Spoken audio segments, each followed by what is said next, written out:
el micrófono convencional.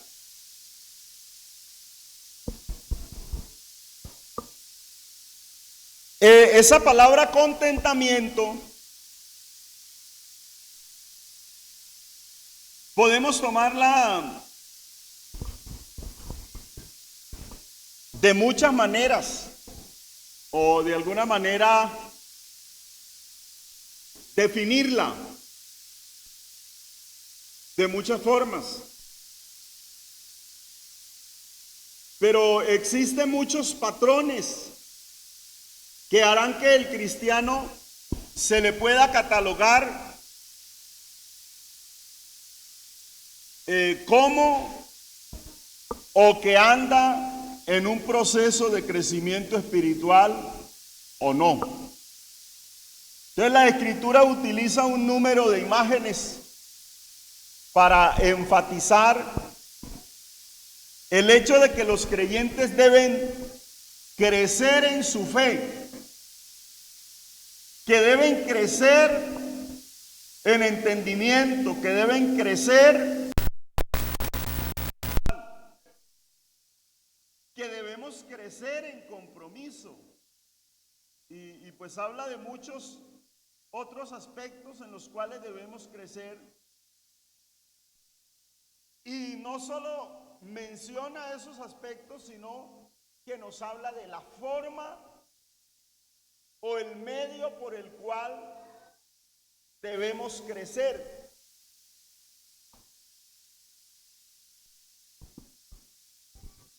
O el medio como podemos alcanzar ese crecimiento.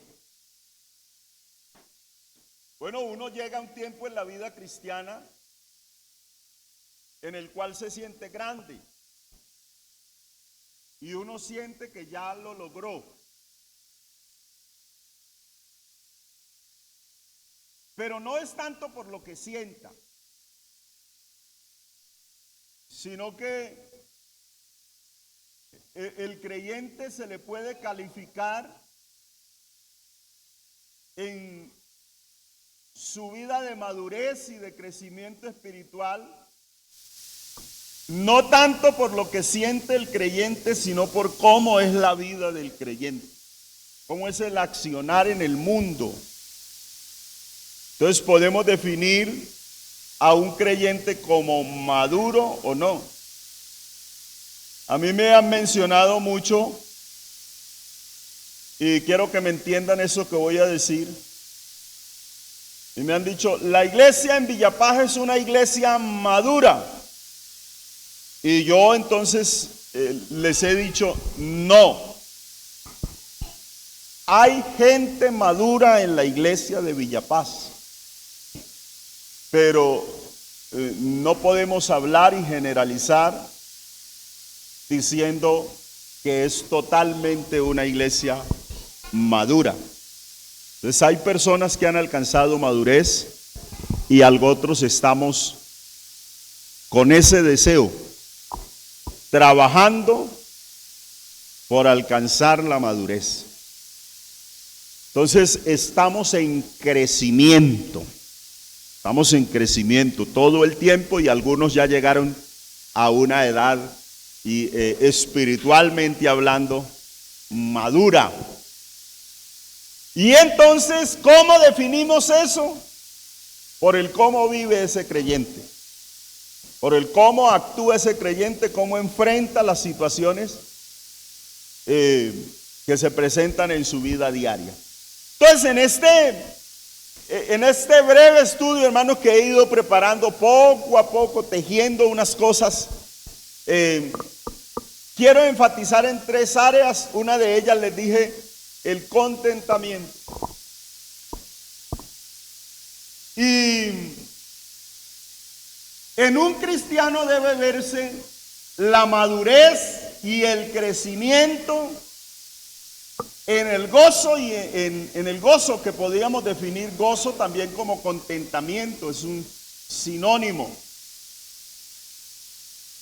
El testimonio de Pablo aquí en la carta a los Filipos, hace 8 días estábamos mencionando enfocando la enseñanza en ese texto que dice: regocijaos en el Señor siempre. Otra vez os digo, regocijaos. Y estábamos hablando, hermanos, de ese texto. Creo que hace unos 15 días, domingo, estábamos hablando de ese texto. Y el testimonio que aquí da el apóstol Pablo, como en toda la carta a los Filipos, él les habla mucho de ese ánimo espiritual. Y les habla de no estar afanosos, de no estar medrosos o temerosos. Esto no es un contentamiento.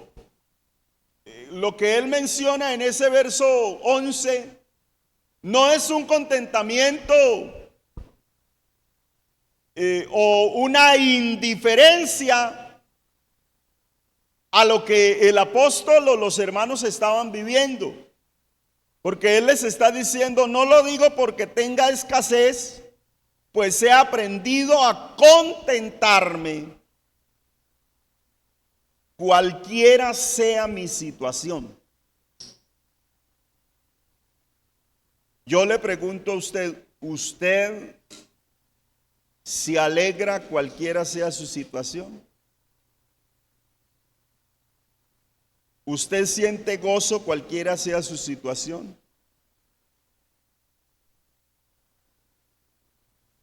Yo les he mencionado, cuando les he hablado del gozo,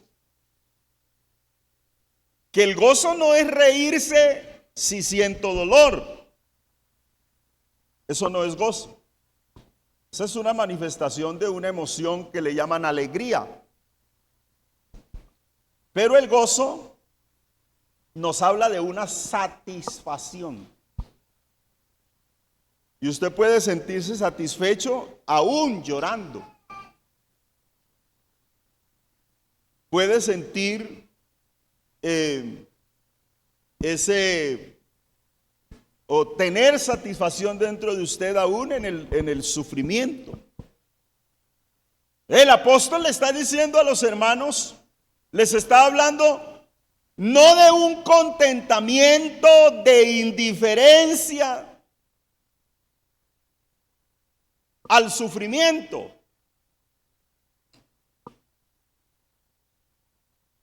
Como que le duele, pero dice: no me está doliendo.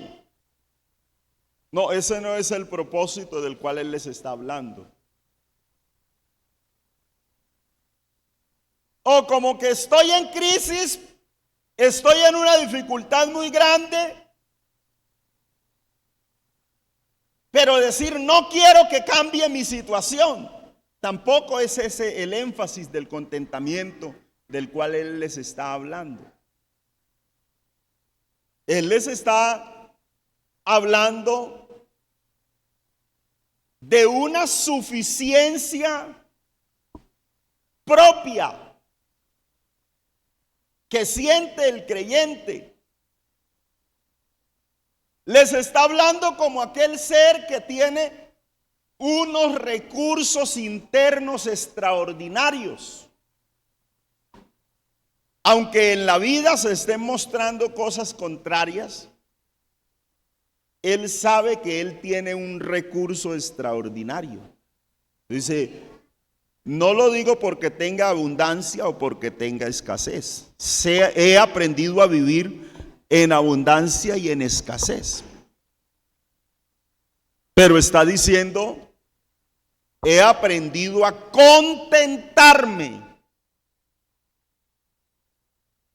Por ahí estaba mencionando un comentario de un hombre que siempre tomo comentarios de él, de William Barclay. En el comentario que hace a este texto dice lo siguiente. Dice que al ir llegando al final de su carta, el apóstol Pablo expresa muy cordialmente su agradecimiento por lo que le han mandado los hermanos filipenses. Sabía que le habían tenido siempre presente en su mente y oraciones. pero las circunstancias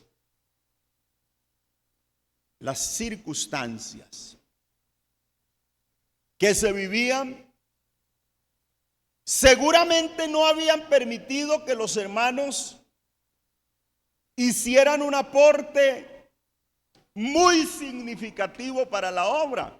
Entonces,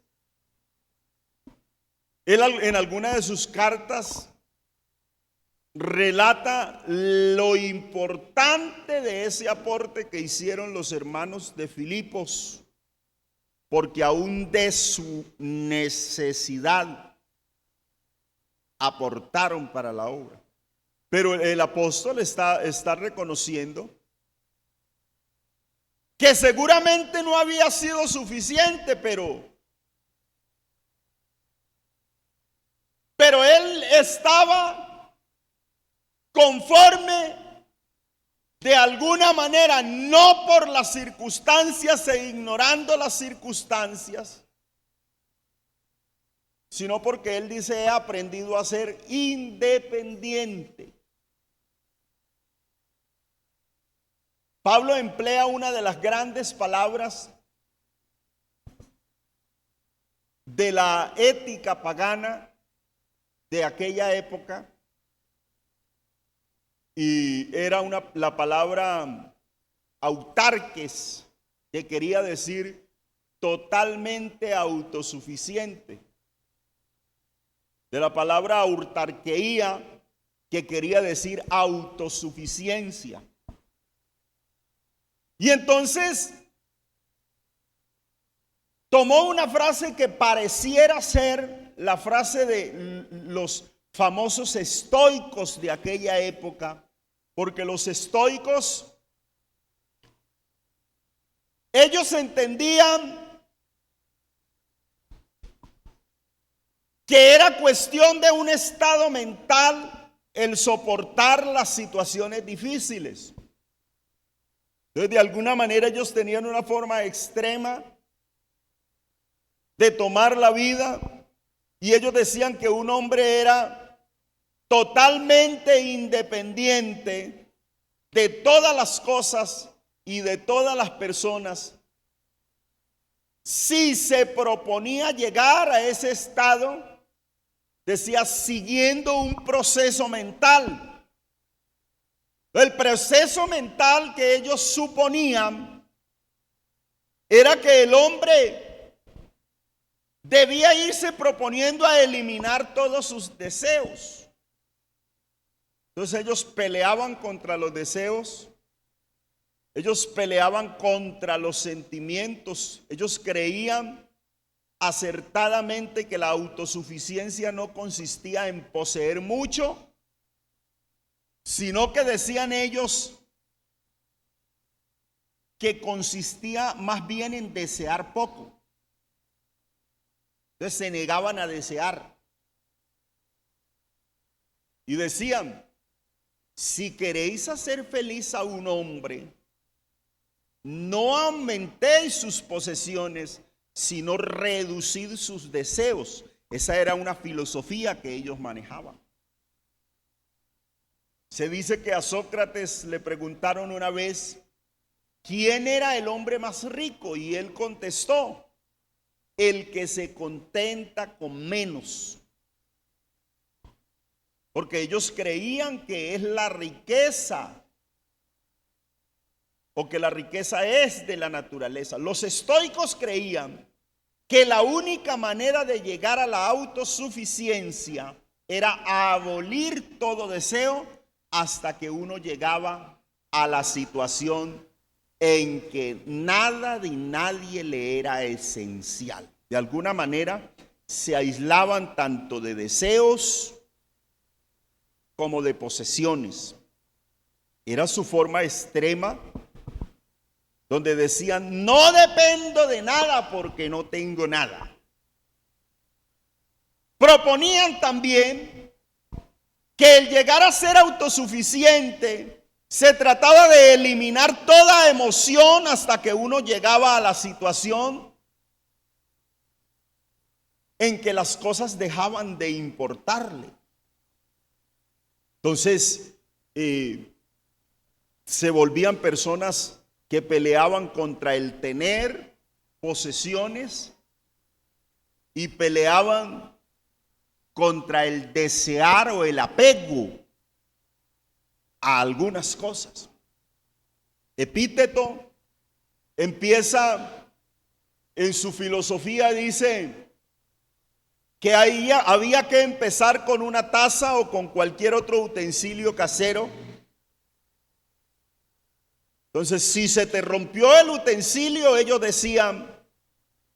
decir no me importa. O empezar, o pasar a un cabello, o a un perro, o a un animal doméstico. Y si le pasaba algo, entonces decir no me importa. Y ya pasar entonces a uno mismo y entonces decía, si te haces daño o sufres de alguna manera, di no me importa. De alguna manera lo que querían era manejar o negar lo que existe para a través de esa autonegación el ser humano entrar a no depender de las cosas existentes. Le decía, si perseveras en esta actitud y si la mantienes en serio, llegarás a la situación en que puedes ver sufrir y aún morir a la persona que te sea más querida y decir no me importa. Entonces la meta de los estoicos era abolir todo sentimiento del corazón humano, diciendo no desear nada y diciendo no querer nada. Bueno, hay algunos cristianos que piensan de esa manera, pero usted y yo sí sabemos que nuestra dependencia tiene un ser especial y extraordinario. Entonces, ellos decían que había que hacer un acto deliberado de la mente que veía en todo la voluntad de Dios. Entonces, allí entramos en el plano muy nuestro. Porque yo le pregunto, ¿todo sucede por la voluntad de Dios?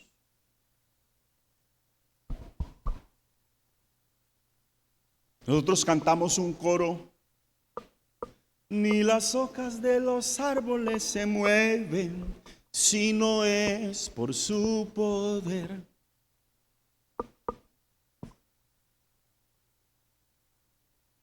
Todo sucede por la voluntad de Dios.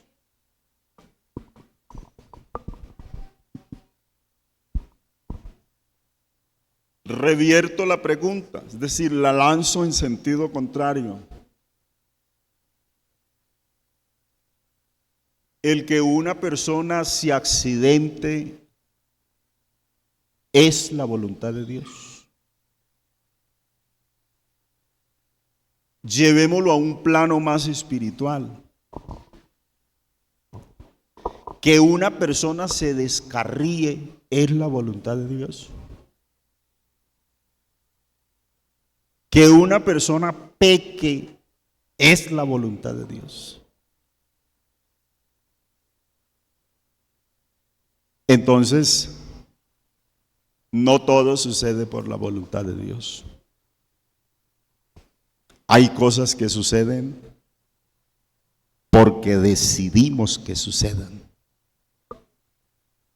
Y las hacemos aún en contra de la voluntad de Dios. Y hay cosas alrededor nuestro que suceden por decisión nuestra. ¿Por qué tomé la frase de la canción? Porque en la Biblia no se encuentra ni las hojas de los árboles se mueven. Eso no se encuentra en la Biblia. Uno a veces escucha hermanos decir, la Biblia dice ni la hoja de un árbol se mueve si no es por su poder. Y la Biblia no dice eso. Esas son frases. El himnólogo metió esa frase en ese himno por respeto a la soberanía de Dios, para exaltar la soberanía de Dios. Pero le digo de quién es esa frase. ¿Usted han escuchado han leído El Quijote de la Mancha? Bueno, quien escribió esa frase fue Miguel de Cervantes Saavedra, el autor del Quijote de la Mancha. Ni la hoja de un árbol se mueve si no es por la voluntad de Dios. Y bueno, el himnólogo la puso allí en la canción. De pronto pensaba que era de verdad bíblica o quizás la tomó como una frase célebre para exaltar la grandeza de Dios. Pero hay quienes toman esa frase se escribió entre 1605 y 1615. Y hoy por hoy es muy popular entre el pueblo cristiano. Pero nosotros sí dependemos de Dios. Nosotros sí dependemos de Dios. Y los estoicos creían que no había absolutamente nada que pudiera suceder que no fuera la voluntad de Dios. Entonces, por muy doloroso que fuera, por muy desastroso que fuera, por muy terrible que le pareciera, ellos decían, es la voluntad de Dios y hay que aceptarla. ¿Usted de verdad cree que es la voluntad de Dios que un hombre se emborrache y por ir borracho se choque en un carro? O que salga, hermanos, a 100, 120 kilómetros por hora y se choque y se mate, y entonces uno dice, ya era la voluntad de Dios. ¿Acaso no dice la Biblia que el impío acorta sus días? Entonces, no todo lo que nos sucede es la voluntad de Dios, pero sí en nuestro accionar en el mundo, nosotros tenemos una total dependencia de Dios y hemos de aprender a depender de Dios, no ignorando las cosas que suceden a nuestro alrededor. Entonces, no tenía o no tiene que uno endurecerse diciendo que todo es la voluntad de Dios. No, hay cosas que suceden porque las buscamos. Porque las buscamos. Hermano, mire, yo trato de cuidarme en algunas cosas porque hay enfermedades que la gente dice, no, es que pues si es la voluntad de Dios que yo esté enfermo. No, hay enfermedades que no buscamos. Entonces, no es que sea la voluntad de Dios, sino que ya es una forma de conformarse porque me enfermé. Bueno, hay otras cosas que hay que preguntarle a Dios, ¿para qué permite que me suceda esto? Porque me he cuidado y sucedió.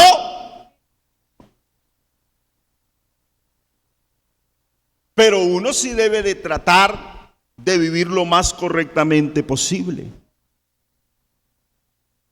Y de allí, de esa forma de vida correcta, entonces yo esperar que sí sucedan cosas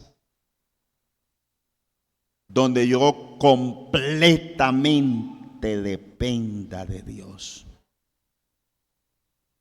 Entonces,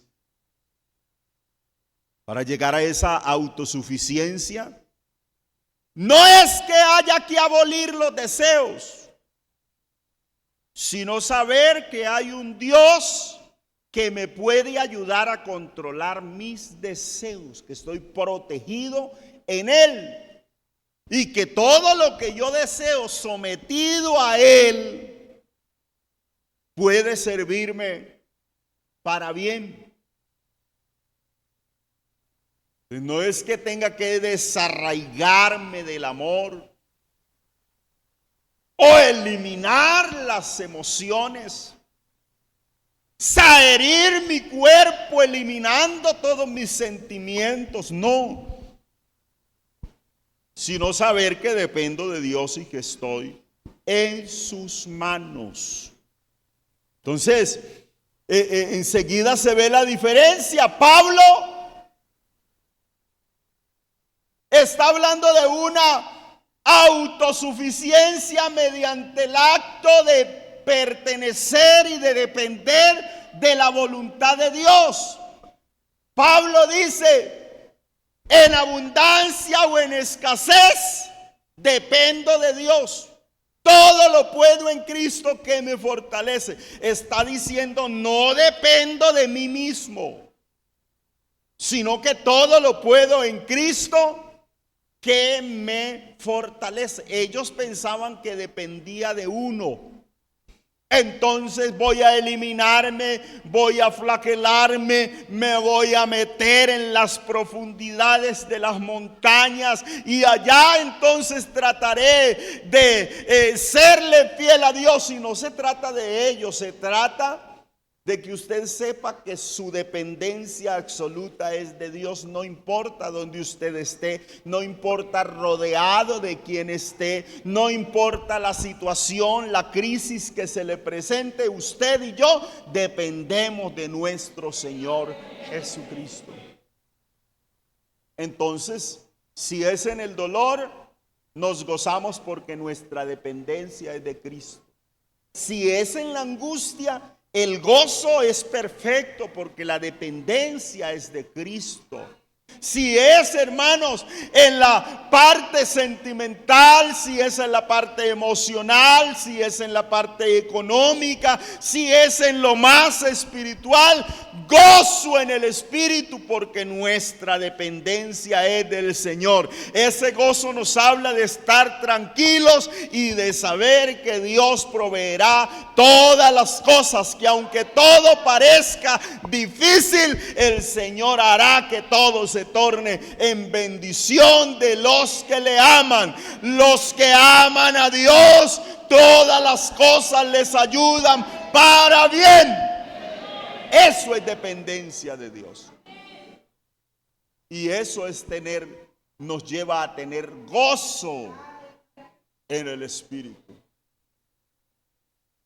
Es decir, el apóstol Pablo lo que está mencionando es algo muy contrario a lo que los estoicos pensaban. Ellos pensaban que el ser humano se tiene que anular en ciertas áreas de su vida, anular a la fuerza, anular por sometimiento, anular por una fuerza. A eso es a lo que le llaman la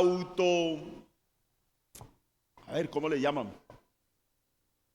Fuerza de voluntad. Y realmente esto no es de fuerza de voluntad. Fuerza de voluntad es positivismo, muy contrario a la fe. Entonces yo confío en el Señor y sé que Él me ayudará.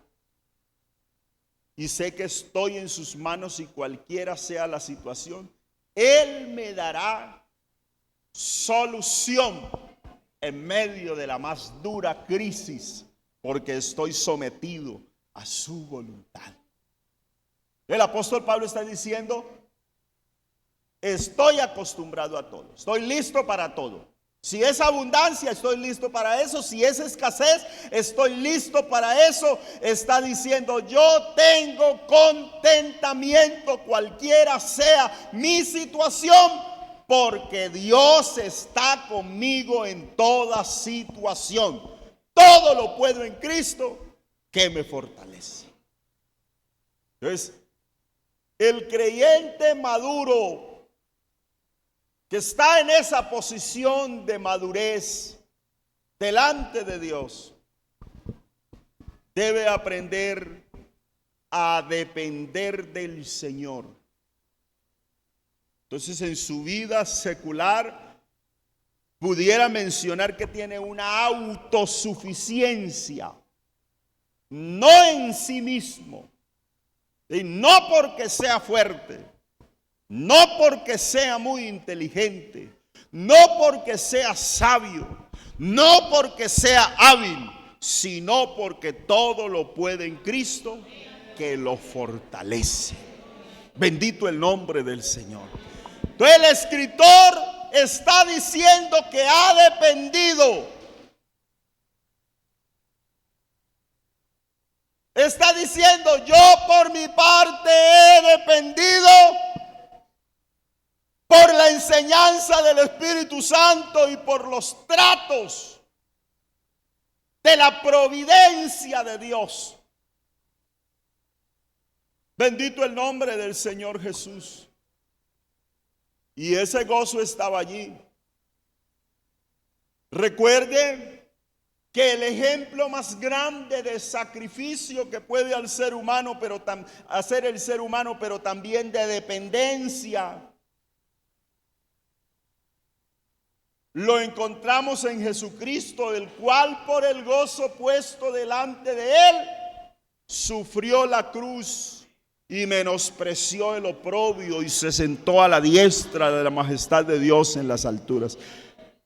Había un gozo enorme en él, aunque había sufrimiento, aunque estaba siendo tocado, golpeado, censurado, estaba siendo abusado por quienes lo criticaban, pero había un gozo puesto delante de él. Bendito el nombre del Señor Jesús. Eso lleva entonces al cristiano a poder pensar que hay que contentarse en cualquier situación, tener gozo en cualquier situación, no expresando la dependencia de otros ni de sí mismo, ni teniendo suficiencia en sí mismo. El cristiano ha elevado el término por encima de la arrogancia y por encima de la autosuficiencia humana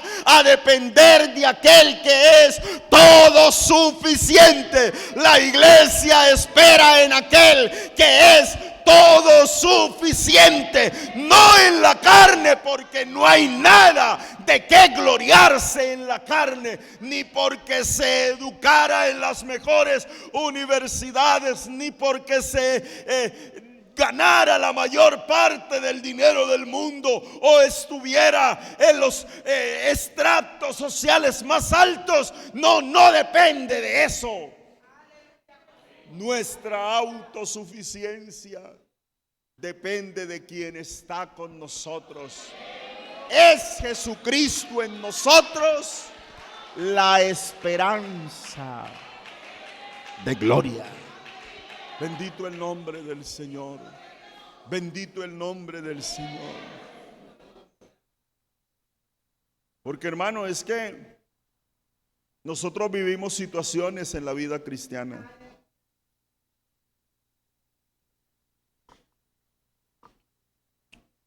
Y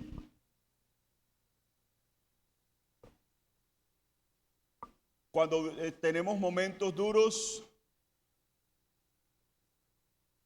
vivimos cabizbajos y no queremos que nadie nos hable.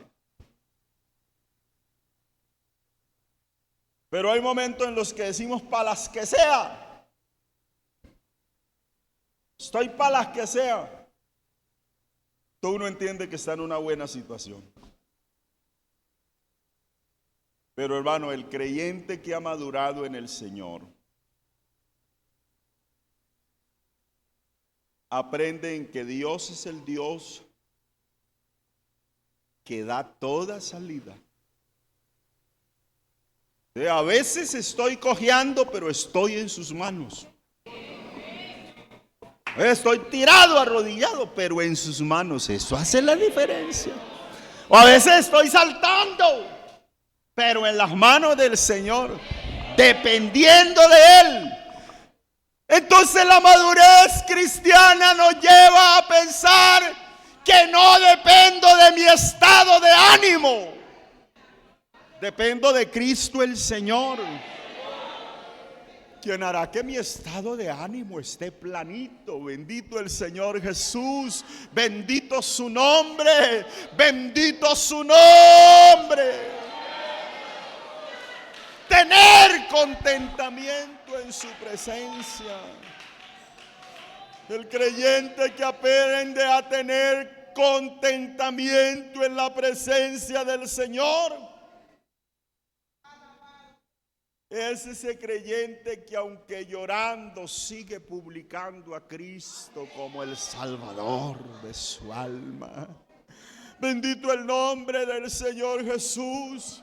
El creyente que ha logrado madurez espiritual es aquel creyente que aún en la crisis sabe glorificar a Dios. Aún en el dolor sabe glorificar a Dios, porque él sabe que el Dios a quien él sigue se mete al horno con él. Él no nos deja. La madurez nos da para pensar que si me voy a lo profundo del mar, allá está la mano de Dios conmigo. Al extremo del mundo, allá está la mano del Señor. Y si subo a lo muy alto, allá está la mano del Señor. No hay lugar donde el Dios nuestro no pueda estar. La madurez se la da a aquel cristiano eso, aprender a confiar en el Señor, aprender a obedecer al Señor, aprender a diferenciar cuando la situación me vino porque yo la busqué, pero cuando la situación es una prueba espiritual, la cual debo saltar, la cual debo pasar y saber que no para siempre estaré en crisis, porque hay un Dios que me libra de la crisis, que me libra de la dificultad, que me libra del problema. No porque seamos competentes, porque seguramente no hay ninguna competencia en nosotros, no hay ningún alto grado competitivo. Aleluya. Pero entendemos que nuestra competencia proviene de Dios. Proviene de Dios. Bendito el nombre del Señor. Me levanto en la mañana y tengo que arrostrar muchas situaciones difíciles, pero sé que no es por mi fuerza, que no es mi competencia, que soy débil, que soy como el polvo, que soy, hermano, como una pequeña flor que puede marchitarse con el viento un poco fuerte o quizá con el sol, pero el Dios del cual dependo, de quien viene mi competencia, a Él no lo agota el sol, a Él no lo deprime la situación difícil, a Él no lo hace decaer ninguna de las situaciones que a mí me pueden hacer el más terrible daño.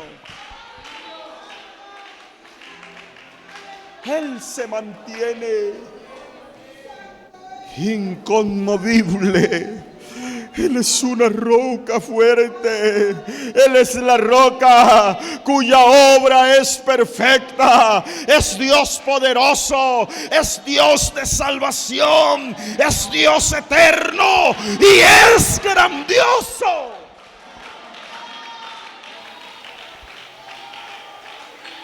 Oh, aleluya. Aleluya. Eso emociona, hermanos.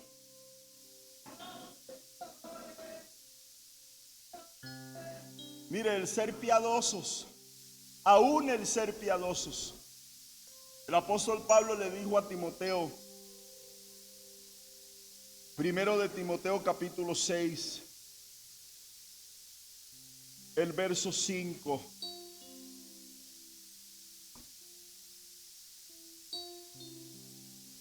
Verso 6. Pero gran ganancia es la piedad acompañada de contentamiento, porque nada hemos traído a este mundo y sin duda nada podemos de aquí sacar. Así que teniendo sustento y abrigo, estemos contentos con esto, porque los que quieren enriquecerse caen en tentación y lazos y en muchas codicias necias y dañosas que hunden a los hombres en destrucción, porque raíz de todos los males es el amor al dinero. Bendito el nombre del Señor, el cual codiciando algunos se extraviaron de la fe y fueron traspasados de muchos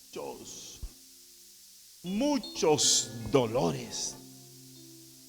Pero la piedad es buena, acompañada de contentamiento,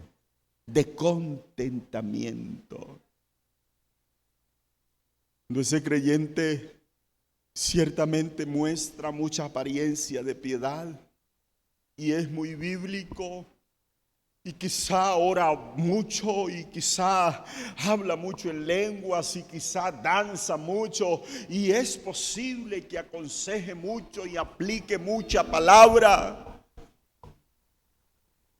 pero que tenga gozo de Dios en su corazón por encima de todo lo que sabe.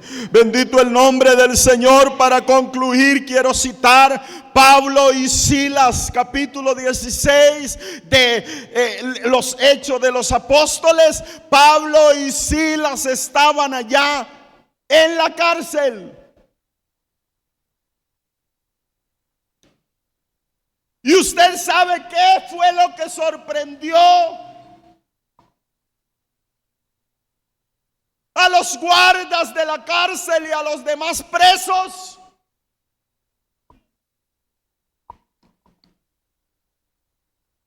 Porque después de haberles azotado mucho, les echaron en la cárcel, dice el verso 23, mandando al carcelero que los guardase con seguridad, el cual, recibido este mandato, los metió en el calabozo de más adentro, es decir, cárcel de máxima seguridad, y les aseguró los pies en el cepo. Bendito el nombre del Señor. Pero a medianoche, ¿qué hacían ellos? ¿Usted lo encontró? ¿Qué hacían ellos? Orando. Cantaban himnos a Dios. ¿Y qué dice? Los presos les oían. Bendito el nombre del Señor.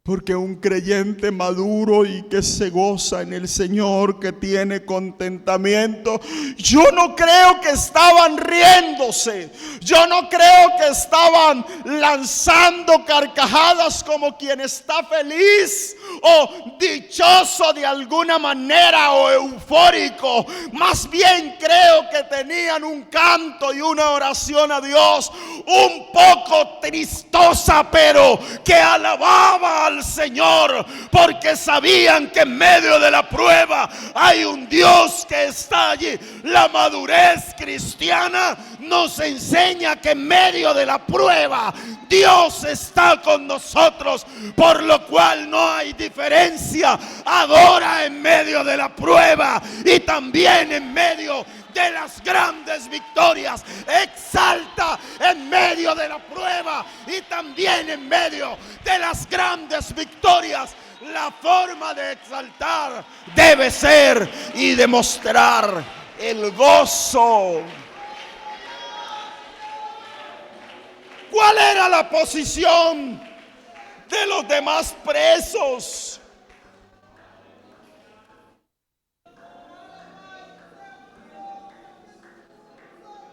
¿Cuál era la posición de los guardas de la cárcel?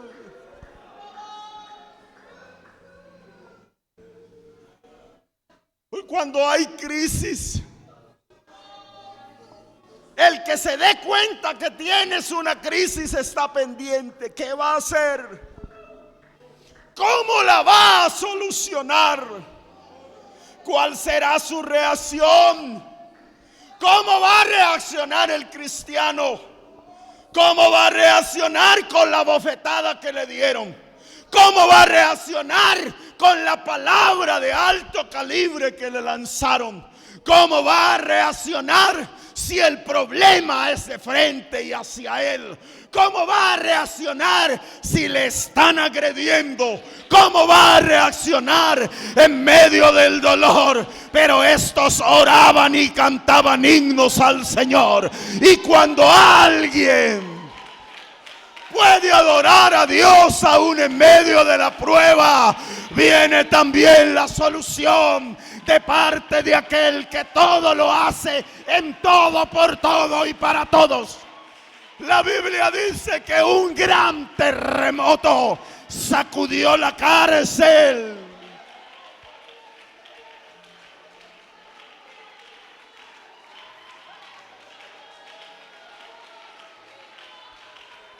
Cuando logras tocar el corazón de Dios por esa posición de dependencia. Sé que no tengo nada que dar. Sé que no tengo nada humano para hacer. Sé que no puedo hacer nada por mis propios medios. Sé que la enfermedad no me deja hacer nada por mis propios medios. Pero hay alguien que está conmigo. Él me responde y puede hacer que tiemble mi vida, que cambie mi situación, que cambie mi condición. Habrá un terremoto alrededor de tu vida si hay gozo y contentamiento en él.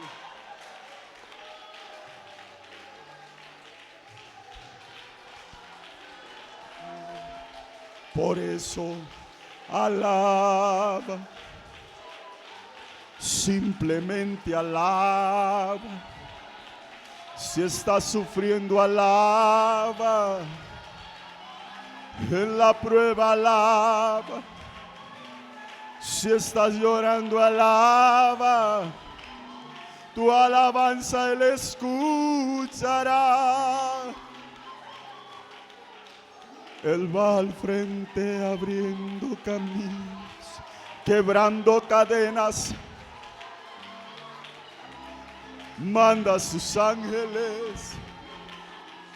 Él abre puertas, nadie puede cerrar. Él trabaja para los que camina contigo de noche y de día. Levanta tus manos, tu victoria llegó. Comienza a cantar y alaba a Dios. Alaba, alaba a Dios. Alaba a Dios. Alaba a Dios.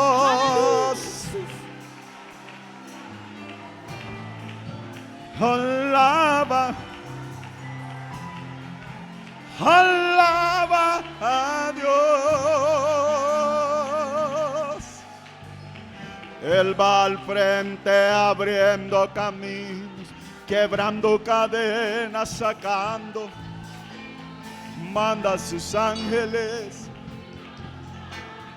Él abre puertas, nadie puede cerrar.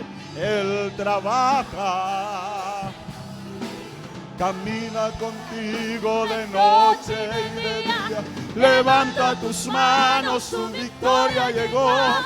Comienza a cantar y alaba a Dios. Alaba, alaba, alaba a Dios, alaba a Dios, alaba, alaba,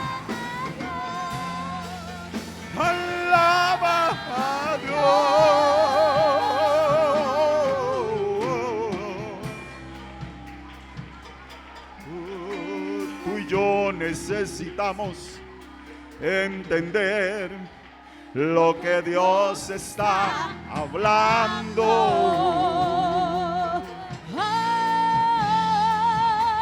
Cuando Él queda en silencio, es porque está trabajando. Basta solamente esperar lo que Dios irá a hacer.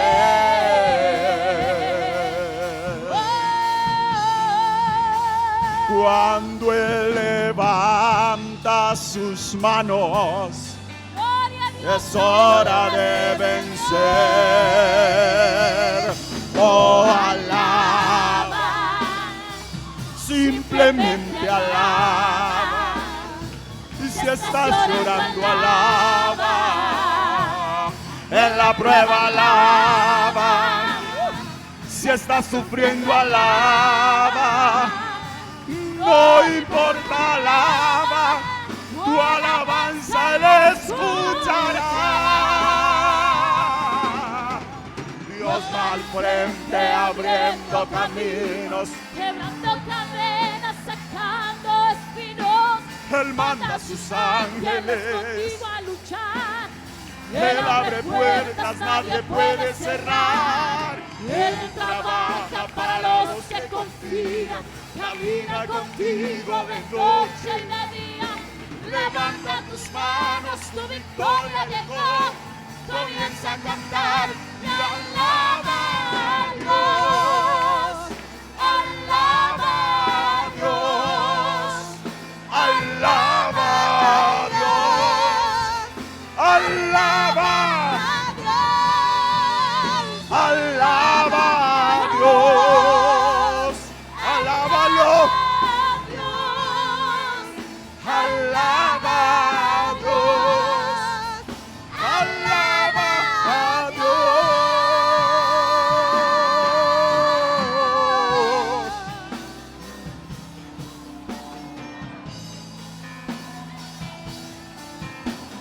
Gloria a Dios. Oh. Hay aquí para quien se están abriendo caminos. Yo quiero invitarle a usted que siente que todos sus caminos se han cerrado, porque aquí está el Dios que abre caminos. Ita mahala masaya, uzi sanda la baita ma, oh sí la bajada llama, oh gloria. Véngase al altar en esta hora. Él va al frente abriendo caminos, quebrando cadenas, sacando espinos. Manda a sus ángeles. Él abre puertas. Él extiende sus aleluya. manos. Hay poder en el nombre. Hora de vencer. Oh, alaba. Simplemente alaba. Si estás llorando, alaba. En la prueba, alaba. Si estás sufriendo, alaba. No importa, alaba. Tu alabanza le escuchará. Dios va al frente abriendo caminos, quebrando cadenas, sacando espinos. Manda a sus ángeles contigo a luchar. Él abre puertas, nadie puede cerrar. Él trabaja para los que confían. Camina contigo de noche y de día. Levanta tus manos, tu victoria llegó. Comienza a cantar y alaba a Dios. Alaba a Dios. Alaba a Dios. Y alaba a Dios. Alaba a Dios. Alaba a Dios. Alaba a Dios. Alaba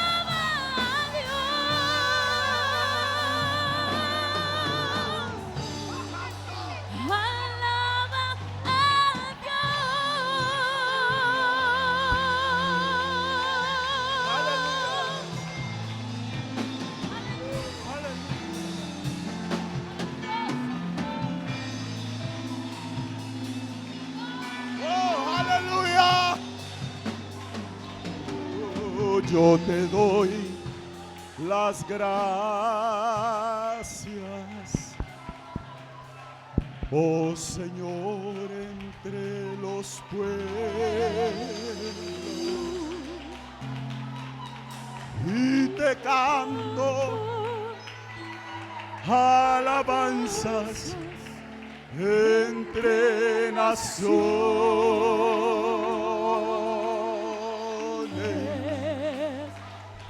pues tu amor es fiel y grande,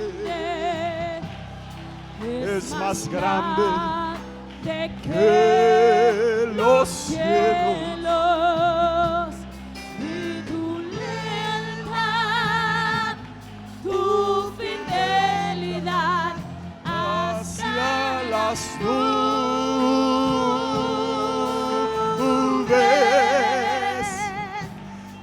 Exaltado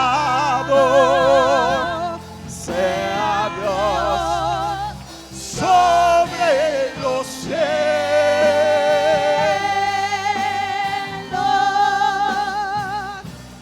y su gloria esté sobre la tierra.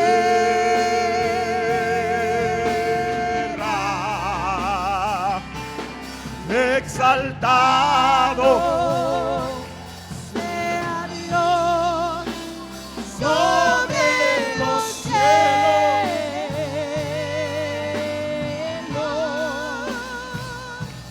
y su gloria,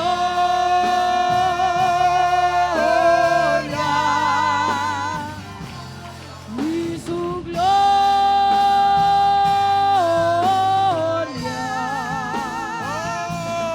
y su gloria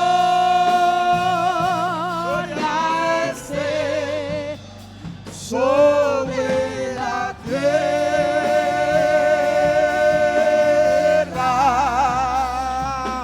pues tu amor es fiel y grande, es más grande que los cielos. el Dios que tienes es leal, es fiel Tu fidelidad hasta las nubes,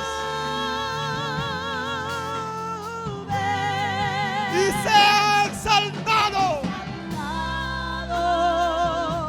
sea Dios sobre los cielos,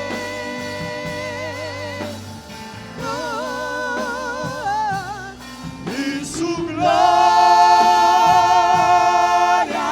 esté sobre la tierra. exaltado. Exaltado sea Dios Sobre los cielos,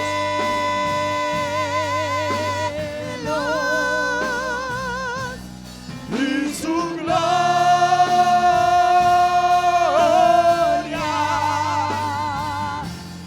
y su gloria,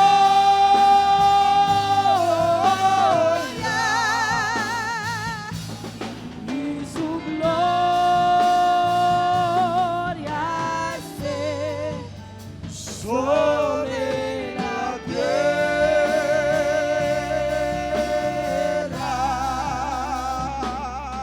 y su gloria esté sobre la tierra. ¡Aleluya! A ver, un aplauso a la grandeza. Aleluya.